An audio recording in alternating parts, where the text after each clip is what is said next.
तो बेसिकली कल हमने जो स्ट्रेंथ के बारे में पढ़ा है, तो उससे रिलेटेड हम क्वेश्चंस करेंगे और कुछ क्वेश्चंस जो पहले के टॉपिक्स हैं उससे रिलेटेड है। ठीक है, तो हम स्टार्ट करते हैं।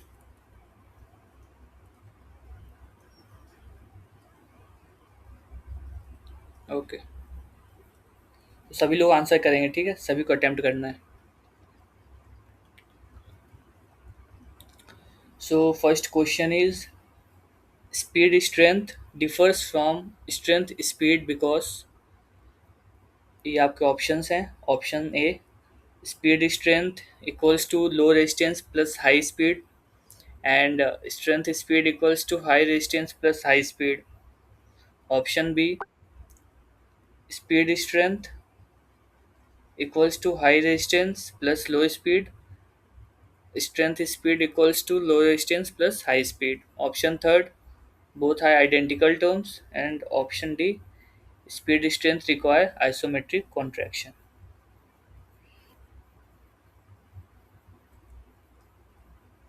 B और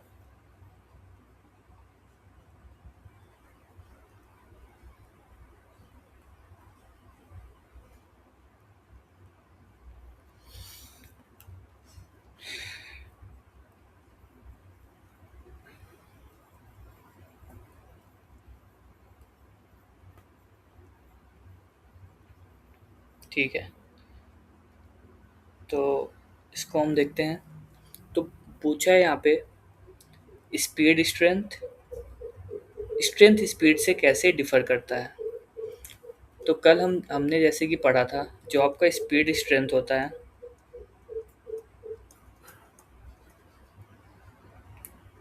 ठीक है, वहाँ पे क्या होता है, आपका जो रेजिस्टेंस होता है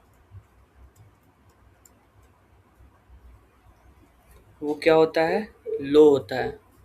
और आपकी स्पीड क्या होती है, हाई स्पीड होती है। ठीक है, कल ही पढ़ाया था ये। नेक्स्ट, जो आपका स्ट्रेंथ स्पीड होता है,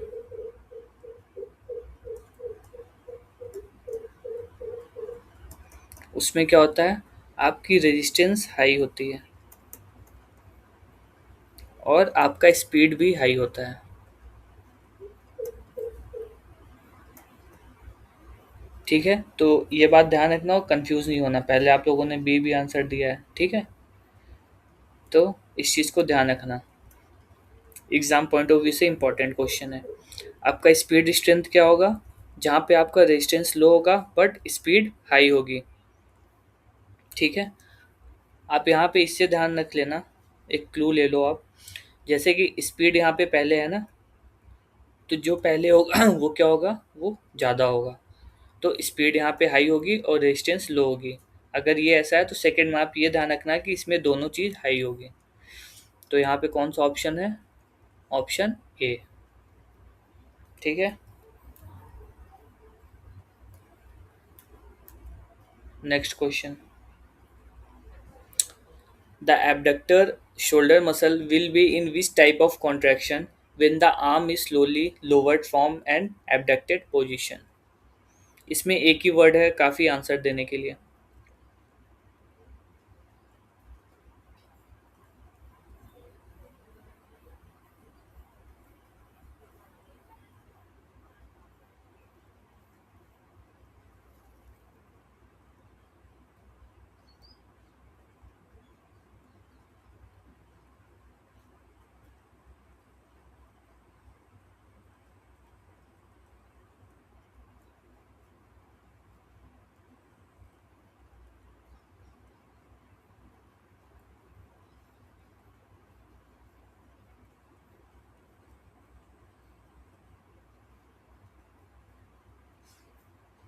बी और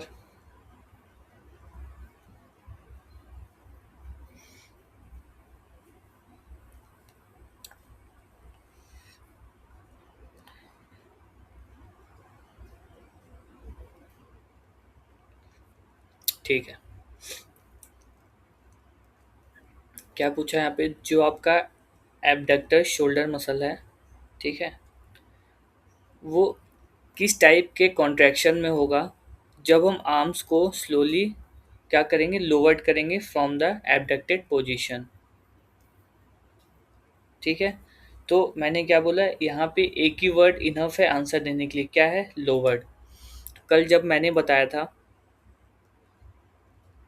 कि जब भी आप किसी भी मोमेंट में, हर मोमेंट में दो फेज होता है, एक लोअरिंग फेज होता है जब हम नीचे ले जाते हैं, और एक क्या होता है, लिफ्टिंग फेज, जब हम ऊपर की तरफ लिफ्ट करते हैं। तो जब भी लोअरिंग फेज होगा, ध्यान देना, लोअरिंग फेज जब भी होगा तब वो कौन सा होगा, इसेंट्रिक कॉन्ट्रैक्शन। ठीक है, और जब भी लिफ्टिंग फेज होगा, या तो हम उसको ऊपर की तरफ उठा रहे हैं या कुछ भी कर रहे हैं, दैट टाइम वो क्या होगा, कॉन्सेंट्रिक कॉन्ट्रैक्शन होगा। तो जिसने भी आइसोटोनिक दिया है वो भी एक लिमिट तक सही है, बट यहाँ पे आपको स्पेसिफिक आंसर देना पड़ेगा। अगर इसेंट्रिक ऑप्शन ना होता तब आइसोटोनिक ठीक था, बट अगर इसेंट्रिक दिया हुआ है तो यहाँ पे इसका आंसर इसेंट्रिक होगा। क्लियर है?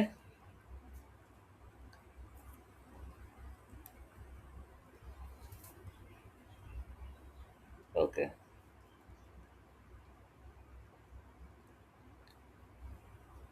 Answer C. Next, strength required in block start is called,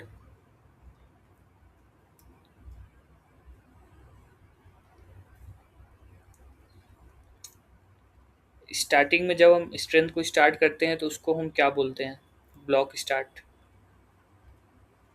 B, okay. तो ऑप्शन देख लेते हैं, speed strength, start strength, strength endurance और स्ट्रेंथ स्पीड।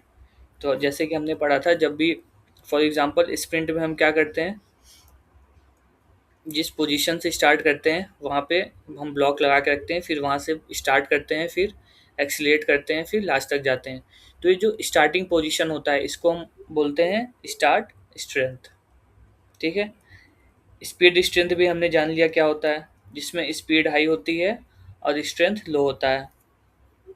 और स्ट्रेंथ स्पीड भी हमने पढ़ लिया जिसमें दोनों हाई होता है। और स्ट्रेंथ एंड्योरेंस क्या होता है, जिसको हम लॉन्ग पीरियड ऑफ टाइम के लिए कंटिन्यू करके रखते हैं, स्ट्रेंथ वर्कआउट, उसको हम बोलते हैं स्ट्रेंथ एंड्योरेंस।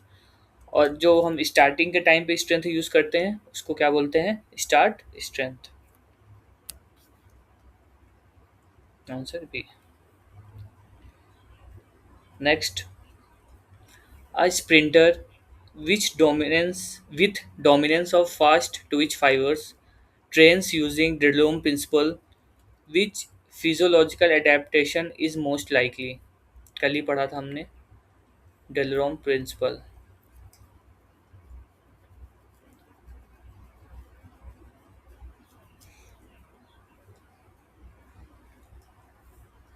दो तीन हिंट है क्वेश्चन में ही, ठीक है। फर्स्ट है फास्ट ट्विच फाइबर्स, नेक्स्ट है डेलरोम प्रिंसिपल।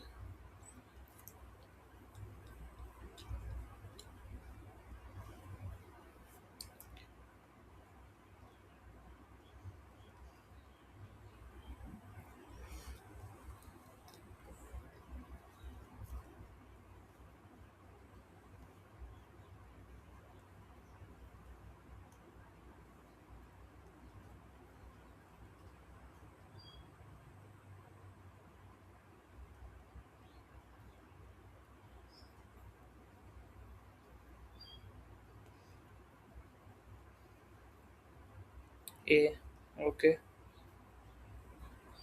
तो हम समझते हैं हमें क्वेश्चन करना कैसे, ठीक है। I sprinter with dominance of fast twitch fibre, ठीक है। First, trains using DeLorme principle. Second, which physiological adaptation यहाँ पे होगा। तो क्वेश्चन पढ़ते ही हमें ध्यान में आना चाहिए कि बात किसकी हो रही है, फास्ट ट्विच फाइबर, ठीक है, जो कि बेसिकली किसके लिए यूज होता है, स्ट्रेंथ के लिए या तो स्पीड के लिए।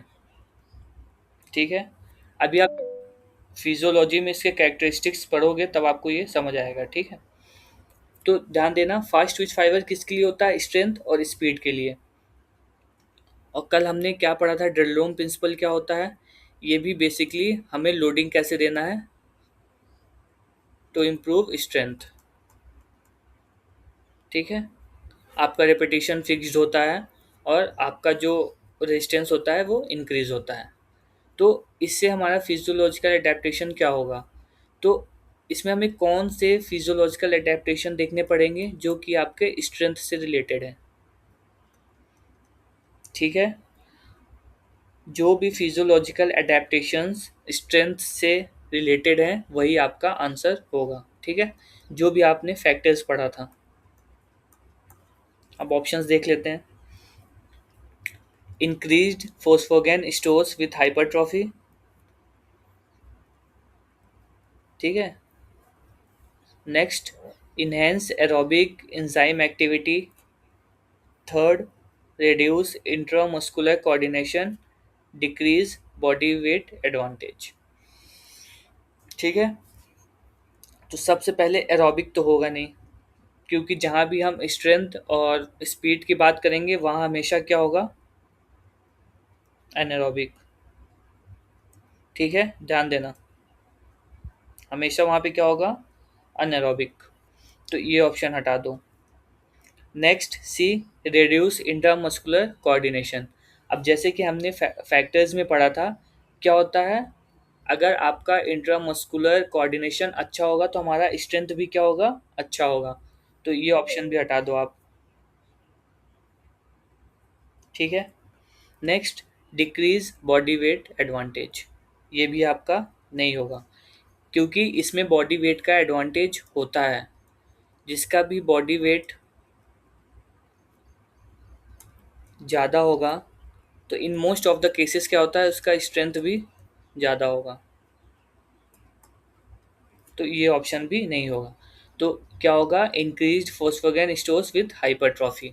आपने देखा होगा जितना ज़्यादा आपके बॉडी में फोस्फोगेन, आपने फैक्टर्स में पढ़ा भी था, जितना ज़्यादा फोस्फोगेन स्टोर आपके बॉडी में होगा उतना ही ज़्यादा आपका स्ट्रेंथ एबिलिटी आपकी इम्प्रूव होगी। ठीक है, और हाइपरट्रॉफी मतलब, विथ हाइपरट्रॉफी, हाइपरट्रॉफी मतलब इंक्रीज इन मसल साइज। ये भी आपका फैक्टर था। जितना बड़ा मसल साइज होगा उतना ज़्यादा ही आपका स्ट्रेंथ होगा। ठीक है, तो जिसने भी ए आंसर किया है उसका आंसर सही है। नेक्स्ट आंसर है, ये आपका है प्रोसीजर था जो हम ट्रेनिंग रोड में देते हैं, अलग अलग procedure. A coach designs a program where resistance increases across the set. ठीक है, बट रिपीटिशन रिमेन्स कांस्टेंट। ये कौन से प्रिंसिपल में बोला गया है, which principle is applied and who proposed it. Oxford method, Zinovieff, DeLorme principle, Thomas DeLorme, contract method, बेचेवेनाव, reactive method, Morgan and Anderson. ये कौन से प्रिंसिपल में बोला गया है कि आपका resistance throughout the set increase होता जाएगा बट आपका रिपीटिशन क्या रहेगा, सेम रहेगा।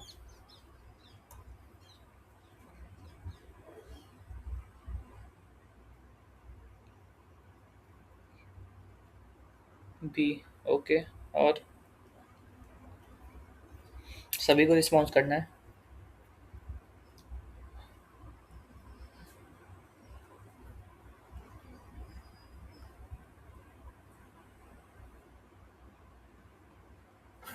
ओके, तो resistance throughout the set बढ़ेगा और रेपिटेशन सेम होगा। ये हमने बोला है आपके किस किस में बोला गया है, ड्रेलरोम प्रिंसिपल ने बोला गया है, जिसको किसने दिया हुआ है, थॉमस ड्रेलरोम ने। ठीक है, और इसका अपोजिट कौन सा था, आपका ऑक्सफोर्ड मेथड।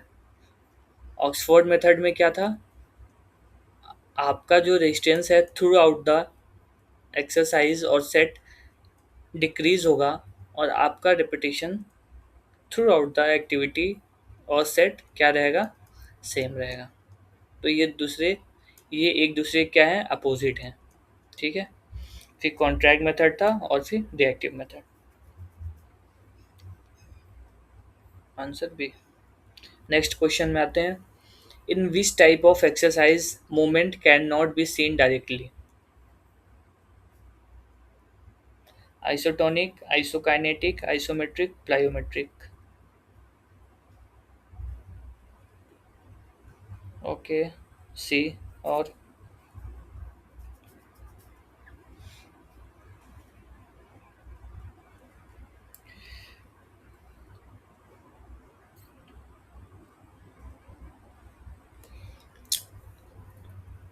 कौन सा मूवमेंट है जिसमें आपको एक्सरसाइज है जिसमें आपको मूवमेंट नहीं दिखेगा डायरेक्टली?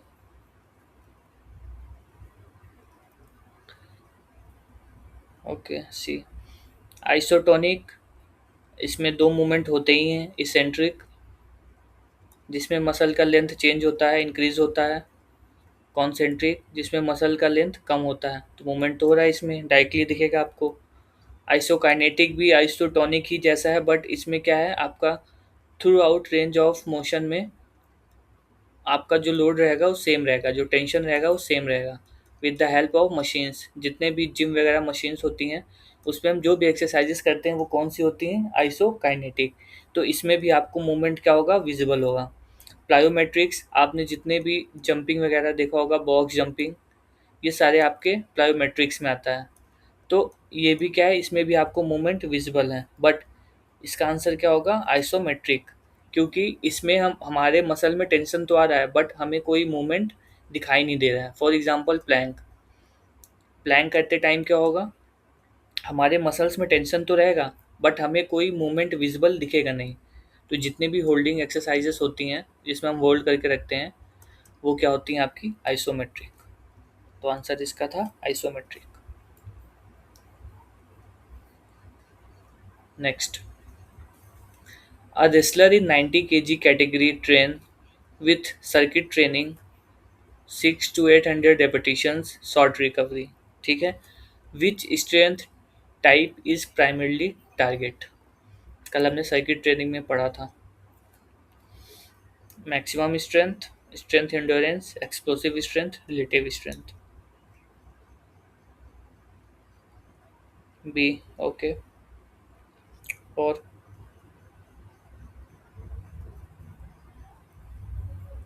बी।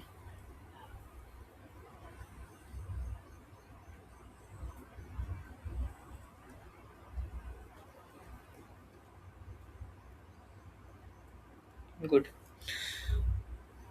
तो जहाँ भी, बहुत सिंपल सा क्वेश्चन है, जहाँ भी आप इतने सारे रिपीटेशंस देख ले रहे हो, ठीक है, इतना सारा रिपीटिशन देखते ही आपके मन में क्या जाना चाहिए, इंड्योरेंस। वैसे कल हमने पढ़ा था कि सर्किट ट्रेनिंग बेसिकली किसको टारगेट करता है, स्ट्रेंथ इंड्योरेंस को। ठीक है, बट वैसे भी अगर आप देखोगे जहाँ पे इतने सारे रिपीटेशन दे देंगे वहाँ पे हम किसकी बात करेंगे, इंड्योरेंस की ही बात करेंगे। मैक्सिमम स्ट्रेंथ में आपका हमें एक रिपीटेशन करना रहता है, जित एक बार में हम जितना वेट उठा पाते हैं वो हो जाता है हमारा मैक्सिमम स्ट्रेंथ। ठीक है, एक्सप्लोसिव स्ट्रेंथ डिफरेंट चीज़ हो गया। एक्सप्लोसिवली अगर हम कोई एक्सरसाइज कर रहे हैं तो वो एक्सप्लोसिव स्ट्रेंथ में आएगा, बट यहाँ पे ऐसा कुछ है नहीं। रिलेटिव स्ट्रेंथ, ये तो फिर आपको पता है, absolute strength divided by weight. तो इसका भी यहाँ पे कोई रिलेशन नहीं है। ठीक है, तो सिंपल क्वेश्चन था, जहाँ पे हम इतना रिपीटिशन देख लेते हैं तो हमारे दिमाग में क्लियर आ जाना चाहिए तो हम किसकी बात कर रहे हैं, इंडोरेंस की बात। ठीक है, नेक्स्ट, स्टेटमेंट वन क्या बोल रहा है, strength endurance is ability to resist fatigue while overcoming resistance. ठीक है, नेक्स्ट क्या बोल रहा है, explosive strength is overcoming resistance with high speed. ठीक है, फिर आपके ऑप्शंस दोनों गलत हैं, दोनों सही हैं, या तो फर्स्ट सही है सेकंड गलत, या तो फर्स्ट गलत है दूसरा सही।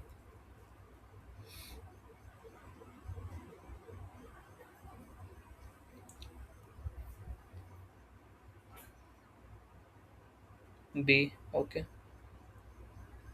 और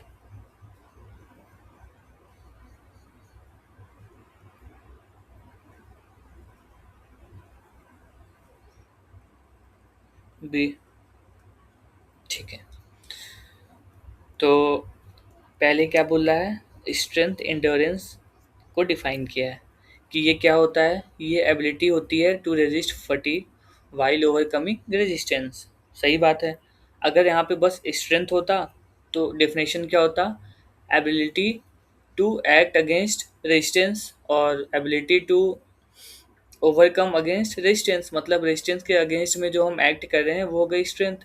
बट यहाँ पे एंड्योरेंस आ जाता है। एंड्योरेंस का मतलब क्या होता है कि जब हम फटीग को रेजिस्ट करते हैं, फटीग जब हमें फटीग हो गया उसके अगेंस्ट भी हमने एक्टिविटी कंटिन्यू रखी है, वो हो गया एंड्योरेंस। तो यहाँ पे दोनों का मिक्स है definition. Strength endurance is ability to resist fatigue, हम फटीग को रेजिस्ट कर रहे हैं ड्यूरिंग ओवरकमिंग रेजिस्टेंस, रेजिस्टेंस को ओवरकम करते हुए हम रेजिस्ट को भी फटीग को भी रेजिस्ट कर रहे हैं। तो पहला सही है बिल्कुल। Next, statement two, explosive strength is overcoming resistance with high speed. ये भी सही है। एक्सप्लोसिव स्ट्रेंथ क्या होता है, ये आप ध्यान रखना, स्ट्रेंथ प्लस स्पीड। स्पीड। हाँ, कुछ नहीं सर। Okay okay. तो एक्सप्लोसिव स्ट्रेंथ क्या होता है, जब स्ट्रेंथ और स्पीड हम एक साथ परफॉर्म करते हैं तो वो होता है आपका एक्सप्लोसिव स्ट्रेंथ। तो क्या है, explosive strength is overcoming resistance, resistance को हम ओवरकम कर रहे हैं विथ हाई स्पीड। तो ये भी स्टेटमेंट बिल्कुल सही है। तो बोथ स्टेटमेंट्स आर ट्रू। ठीक है, आंसर बी। नेक्स्ट, ध्यान से पढ़ना क्वेश्चन, ठीक है। असर्शन क्या दिया हुआ है, maximum strength is required in weight lifting and throwing events, this events demand overcoming resistance of maximum intensity in a single contraction.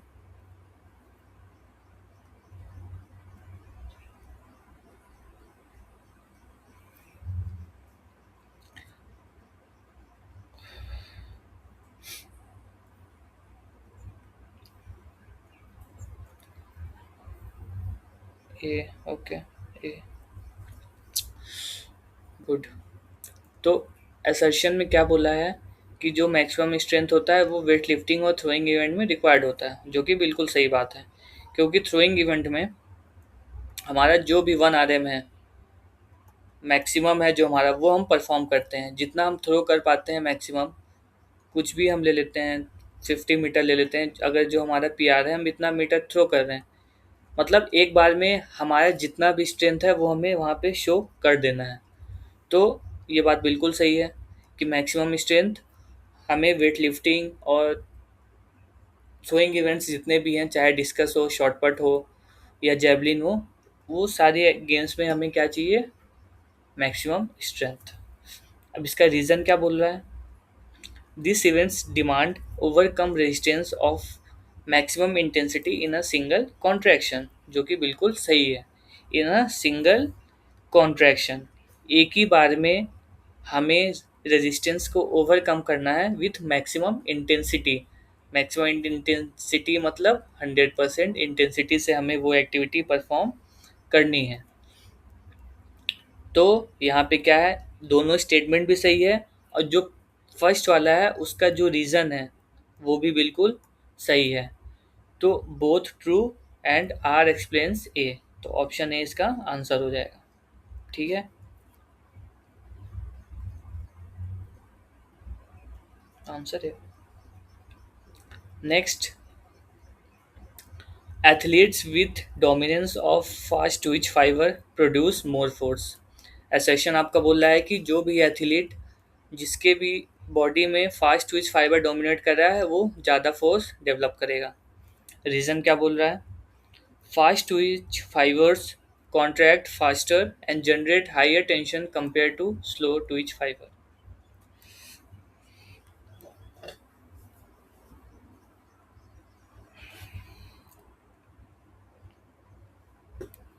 A, okay,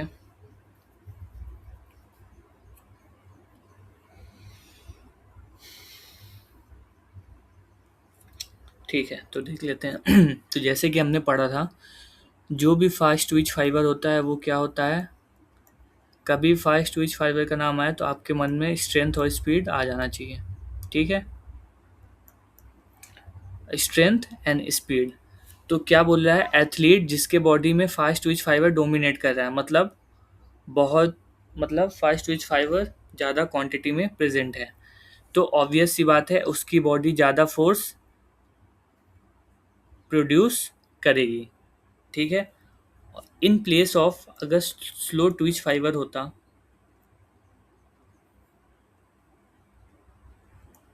ठीक है, तो उसमें क्या होता, अब जैसे कि ये बहुत ज़्यादा फोर्स प्रोड्यूस कर रहा है, तो यहाँ पे क्या होगा, जो फटीक होगा वो भी बहुत जल्दी होगा। ठीक है, बट स्लो ट्विच फाइबर में क्या होता है, लेस फोर्स प्रोड्यूस करता है, जो जो फटीक होगा बहुत लेटर फेज में होगा और बहुत बाद में होगा। ठीक है, और ये एरोबिक एनर्जी सिस्टम के ऊपर डिपेंड करता है, ऑक्सीडेटिव जो भी है, और यहाँ पे अनएरोबिक। ठीक है, तो ये सारी कैरेक्टरिस्टिक याद रखना, ये आप पढ़ोगे फिजियोलॉजी में। ठीक है, इसके बारे में, इसका रीज़न क्या बोला है कि जो फास्ट ट्विच फाइबर होता है वो कॉन्ट्रैक्ट फास्ट करता है, सही बात है, and generate higher tension compare to slow twitch fibre, जो कि बिल्कुल सही बात है। फास्ट ट्विच फाइबर जल्दी कॉन्ट्रैक्ट करता है तभी तो आपके पास स्पीड है। ठीक है, जल्दी जल्दी कॉन्ट्रैक्ट करेगा तभी तो आपकी स्पीड बढ़ेगी। नेक्स्ट, जनरेट हाइयर टेंशन, ज़्यादा टेंशन प्रोड्यूस मतलब ज़्यादा फोर्स प्रोड्यूस करता है, तभी आप, जिसके अंदर फास्ट ट्विच फाइबर डोमिनेट करता है वो ज़्यादा फोर्स प्रोड्यूस कर पाता है, उसके पास ज़्यादा स्ट्रेंथ होती है। तो असर्शन भी सही है, रीज़न भी सही है, और जो असर्शन का रीज़न दिया है यही इसका रीज़न भी है। तो इसका आंसर हो जाएगा option A, both true and R experience A. ठीक है, डाउट होगा तो बता देना। ठीक है, next, phosphagen stores are critical for strength performance.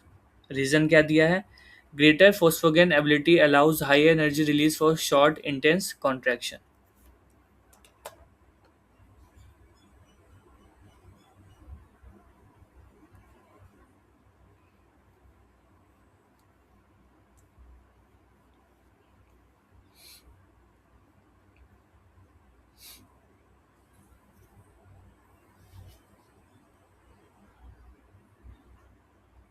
B, okay,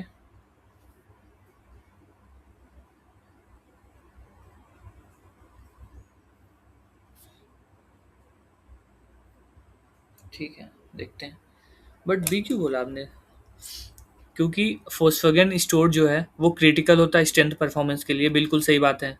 ठीक है, हमने पढ़ा है पहले ही कि जो हमारा स्ट्रेंथ परफॉर्मेंस होता है वो एटीपी पीसीआर सिस्टम के ऊपर बेस्ड होता है, यही उसको एनर्जी प्रोवाइड करता है। ठीक है, अब उसका रीज़न क्या बोला है कि अगर ज़्यादा फोस्फोगेन अवेलेबल होगा तो क्या होगा, हमें ज़्यादा एनर्जी प्रोवाइड होगी for short and intense contraction, जो भी हमारा कॉन्ट्रैक्शन हो रहा है उसके लिए। ठीक है, तो ज़्यादा एनर्जी मिलेगी तो ऑब्वियस सी बात है कि हम ज़्यादा अच्छे से वो परफॉर्म कर पाएंगे। तो असर्शन भी सही है और रीज़न भी सही है। और असर्शन में क्या बोल रहा है कि जो एटीपी सीपी स्टोर है वो क्रिटिकल है हमारे स्ट्रेंथ परफॉर्मेंस के लिए। क्यों क्रिटिकल है, अब उसका आंसर क्या दिया है, क्योंकि ग्रेटर फॉस्फोगेन एबिलिटी, अगर, क्योंकि अगर ज़्यादा फॉस्फोगेन एबिलिटी होगी तो क्या मिलेगा, हाई एनर्जी मिलेगा, किसके लिए, शॉर्ट और इंटेंस कॉन्ट्रैक्शन के लिए।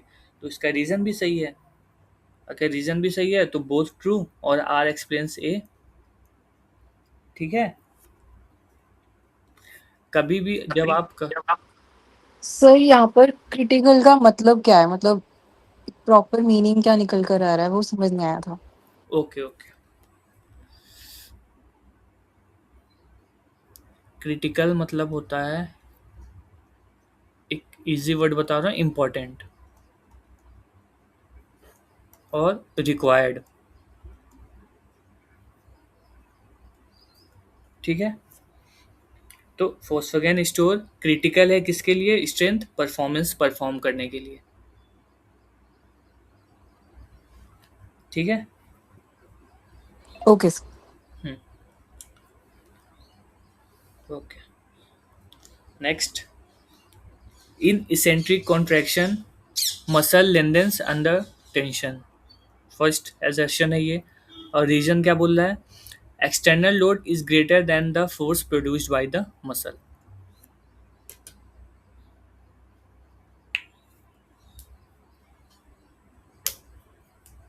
ये मैंने बताया था आपको जब हम इसेंट्रिक और आइसोमेट्रिक कॉन्ट्रैक्शन कर रहे थे,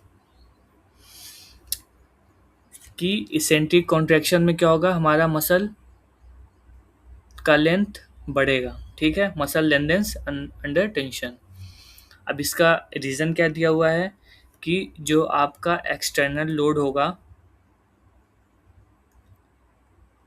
एक्सटर्नल लोड वो ज़्यादा होगा आपका मसल जितना फोर्स प्रोड्यूस कर पा रहा है।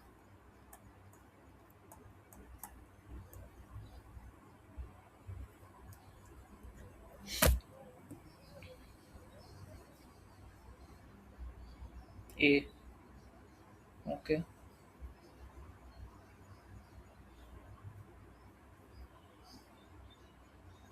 ठीक है, तो देख लेते हैं यहाँ पे फिर। ठीक है, पहला स्टेटमेंट एजर्शन क्या है? In eccentric contraction muscle lengthens under tension, बिल्कुल सही। ठीक है, अब इसका रीज़न क्या दिया है कि जो आपका एक्सटर्नल लोड है वो ज़्यादा है कि आपका मसल कितना फोर्स प्रोड्यूस कर पा रहा है। फॉर एग्जांपल, अगर हम जो है बाइसेप्स कर्ल 20 kg कर पा रहे हैं, ठीक है, हमारा जो बाइसेप्स मसल है वो 20 kg उठा पा रहा है। ठीक है, मतलब उसको हम कॉन्ट्रैक्ट कर पा रहे हैं, कॉन्सेंट्रिक मूवमेंट कर पा रहे हैं। बट ध्यान देना, अगर हमने वही एक्सटर्नल लोड डंबल 25 kg का दे दिया, तो क्या हम इससे बाइसेप्स कर्ल कर पाएंगे? कॉन्सेंट्रिक मूवमेंट कर पाएंगे? नहीं कर पाएंगे। तो उस टाइम पे क्या होगा, हम अगर हमने डंबल लिया हुआ है 25 kg का, ध्यान देना, ठीक है, तो हमने उसको पकड़ा हुआ है, बस लोवरिंग फेज में ही है, हम उसको ऊपर उठा नहीं पाएंगे, कॉन्सेंट्रिक फेज में उसको नहीं कर पाएंगे, क्योंकि हमारा जो मसल है बाइसेप्स मसल, उसकी एबिलिटी है 20 kg उठाने की, और हमने एक्सटर्नल लोड हमने कितना ले लिया है? 25 kg। तो हम 25 kg लेके नीचे ही होल्ड कर किए रहेंगे, जो हमारा लोवरिंग फेज होता है। यहाँ आप ध्यान देना, ये हमारा बाइसेप्स हो गया, ठीक है, ये हमारा लोवरिंग फेज में ही हम डंबल पकड़ के रहेंगे। ठीक है, इतना हमने 25 kg का डंबल लिया हुआ है, तो हम इसको ऊपर उठा नहीं पाएंगे। ठीक है, क्योंकि हमारे मसल इतना फोर्स प्रोड्यूस कर ही नहीं पाएगा कि उसको उठा पाए, क्योंकि हमारा वो है 20 kg का और ये है 25 kg। तो हमारा जो ये है, ये इसेंट्रिक कॉन्ट्रैक्शन ही इसमें हो पाएगा, हम इसको लिफ्ट ही नहीं कर पाएंगे। ठीक है, क्यों? क्योंकि एक्सटर्नल लोड ज़्यादा है। ठीक है, अब एक चीज़ और समझना है यहाँ पे, अगर यही चीज़ होता कॉन्सेंट्रिक के लिए, कॉन्सेंट्रिक में क्या होता है, अपोजिट हो जाता है। जो एक्सटर्नल लोड होता है वो हमारा जो मसल फोर्स प्रोड्यूस कर पाता है उससे कम होता है। ठीक है, हमने एक्सटर्नल लोड कितना किया है?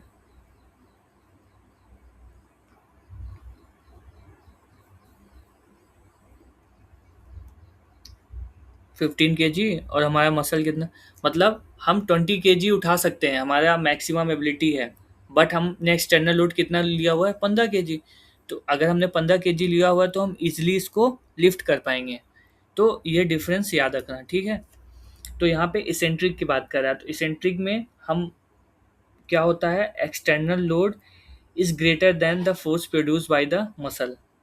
ठीक है, तो ये भी बिल्कुल रीज़न भी सही है, तो इसका ऑप्शन हो जाएगा both true are experience A.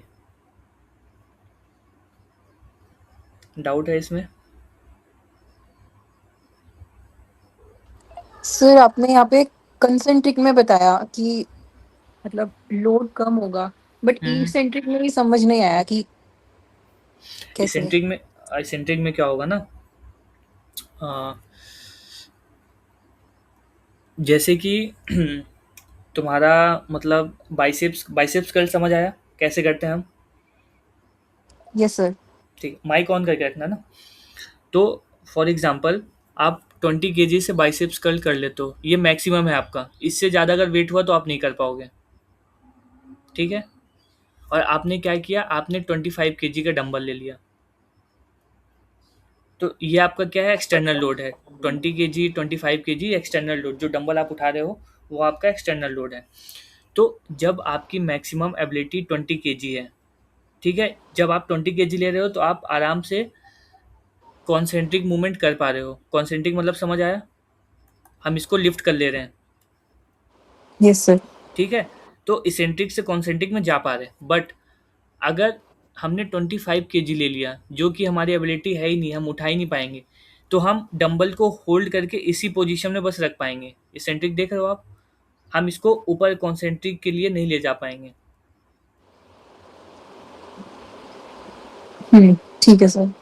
ठीक है, तो अगर समझ भी ना आया हो तो आप ये लाइन बस याद रखना एग्जाम पॉइंट ऑफ व्यू से। ठीक है, ओके सर। ये पॉइंट याद रखना कि इसेंट्रिक कॉन्ट्रैक्शन में क्या होगा, आपका एक्सटर्नल लोड ज़्यादा होगा, आपका जो मसल फोर्स प्रोड्यूस कर पाएगा उससे। ठीक ओके है, सर। और कॉन्सेंट्रिक में यही अपोजिट कर लेना। Okay sir. ओके,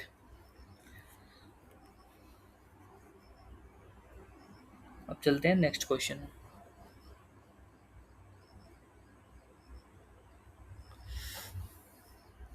फिर वही सेम क्वेश्चन है, DeLorme principle is related to.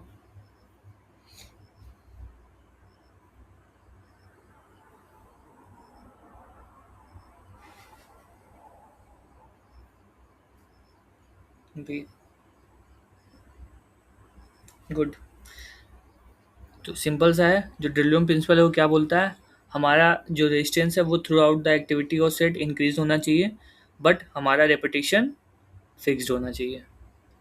Good,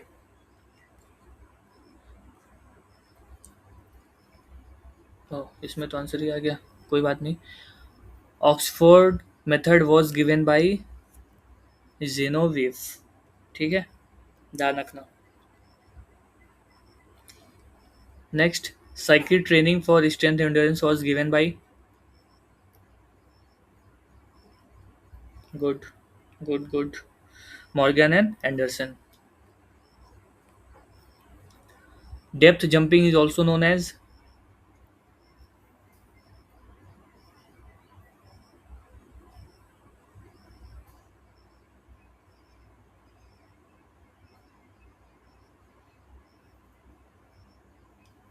ए होगा ना, बी क्यों बोल रहे हो,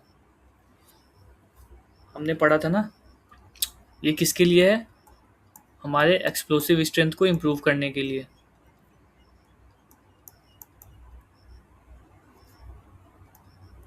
ठीक है, ये तो हो गया। ये किसके लिए था, स्ट्रेंथ एंड्योरेंस के लिए था। ठीक है, चलो ऑक्सफोर्ड पता ही है आपको, और फिर contract. Next, overcoming higher resistance with higher speed is.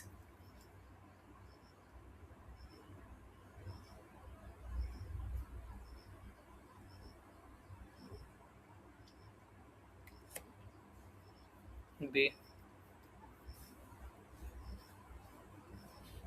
Good. तो ये ध्यान रखना एक चीज और इसमें, स्ट्रेंथ स्पीड को हम पावर बोलते हैं। ठीक है, ध्यान रखना, स्ट्रेंथ स्पीड को हम पावर बोलते हैं। स्पीड स्ट्रेंथ मत कर देना, कंफ्यूज मत होना। ठीक है, स्ट्रेंथ स्पीड को हम पावर बोलते हैं, फिर से बोल रहा हूँ जिससे तुम्हें याद हो जाए, स्ट्रेंथ स्पीड को पावर बोलते हैं। इसमें आपका रेजिस्टेंस भी हाई होगा और स्पीड भी हाई होगी।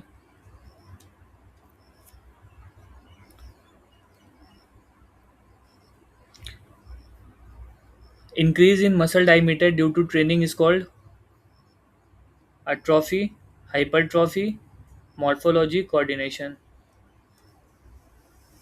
बी। गुड। तो हाइपरट्रॉफी होता है इंक्रीज इन मसल साइज, ध्यान रखना। अट्रॉफी का मतलब ये भी ध्यान रखना, decrease in muscle size.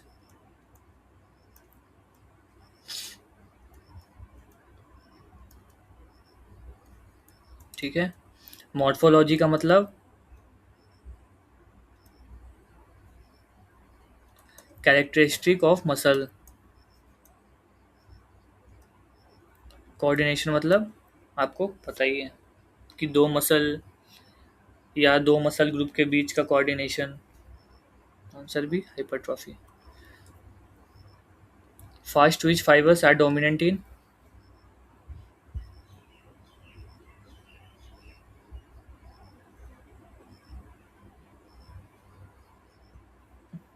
Okay, good. Fast twitch fibre are dominant in power athletes. Good. इसमें क्या होगा, इसमें आपका होगा स्लो ट्विच फाइबर, साइक्लिस्ट में भी होगा स्लो ट्विच फाइबर, और योगा प्रैक्टिशनर में भी स्लो ट्विच फाइबर।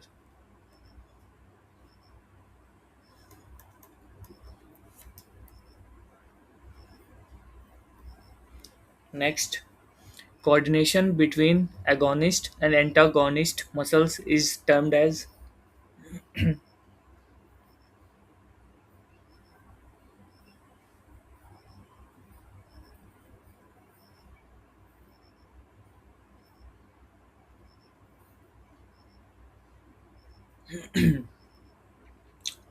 शिल्पी ने सही बोला ए। अब क्यों बोला यहाँ पे ए, क्यों है यहाँ पे इंटरमस्कुलर। इंटरमस्कुलर मतलब ध्यान देना, टू डिफरेंट मसल ग्रुप। अगर एक एग्जांपल बताता हूँ, आपने सुना होगा इंटर स्कूल। इंटर स्कूल का क्या मतलब होता है, इंटर स्कूल कंपटीशन हो रहा है, तो इंटर का मतलब दो डिफरेंट स्कूल्स के मैच हो रहे हैं। फॉर एग्जांपल केवीएस और एनवीएस का मैच हो रहा है, ये हो गया इंटर स्कूल। एक और कंपटीशन होगा intra intra school. Inter school competition मतलब स्कूल के अंदर ही जो कंपटीशन हो रहा है वो इंटर स्कूल, मतलब दो डिफरेंट हाउसेस के बीच मैच हो गया, वो हो गया इंट्रा स्कूल। ठीक है। सेम चीज यहाँ पे भी, इंटर मस्कुलर मतलब दो डिफरेंट मसल ग्रुप्स, जैसे कि बाइसेप्स और ट्राइसेप्स। ये दोनों के मसल्स का जब कोऑर्डिनेशन होगा उसको हम बोलेंगे इंटरमस्कुलर कोऑर्डिनेशन। बट अगर बाइसेप्स जो मसल है, इसके जो मसल फाइबर हैं, बाइसेप्स मसल के ही अंदर जो मसल फाइबर हैं, अगर इनके बीच कोऑर्डिनेशन होगा तो उसको हम बोलेंगे इंट्रा मस्कुलर। ठीक है। तो यहाँ पे क्या बोला है, एगोनिस्ट और एंटागोनिस्ट। एगोनिस्ट मसल कौन होता है, जो उस एक्सरसाइज से डायरेक्टली इफेक्ट हो। जैसे कि अगर बाइसेप्स कर्ल करेंगे तो उसमें एगोनिस्ट बाइसेप्स होगा, और उसका जो अपोजिट मसल है वो होगा एंटागोनिस्ट, जैसे कि ट्राइसेप्स। ठीक है। तो ये क्या हुए, ये दो डिफरेंट मसल हुए, इसलिए यहाँ पे होगा इंटर मस्कुलर कोऑर्डिनेशन। ठीक है।